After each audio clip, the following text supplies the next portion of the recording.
வணக்கம் நண்பர்களே, 100 நாள் 100 கதை தொடரில் இன்று 21வது கதை. இது நம் வினைகளை எல்லாம் தீர்த்து நமக்கு அருள்பாலிக்கும் விநாயகரின் கதை. சிவபெருமான் வெளியில போயிருந்த போது பார்வதி தேவி நீராட போக முடிவு பண்ணினாங்க. தனக்கு காவலுக்கு யாரும் இல்லைன்னு நினைச்ச அவங்க நீராடுவதற்காக வைத்திருந்த சந்தன கலவையை வச்சு ஒரு குழந்தையோட உருவத்தை உருவாக்குனாங்க.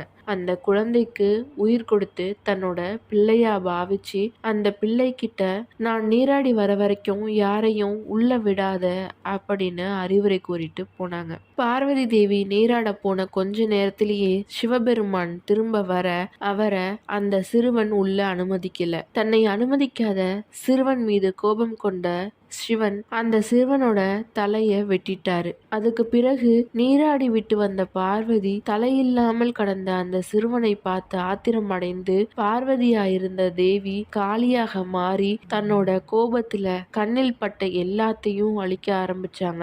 இத பார்த்த தேவர்கள் எல்லாரும் சிவன் கிட்ட முறையிட அவரோ வடக்கு பக்கத்துல தலை வச்சு படுத்திருக்க ஒரு குழந்தையோட தலைய வெட்டி எடுத்துட்டு வருமாறு சொன்னாரு. அப்போ முதல்ல ஒரு யானை தான் வடக்கு பக்கம் தலை வச்சு படுத்திருந்தது.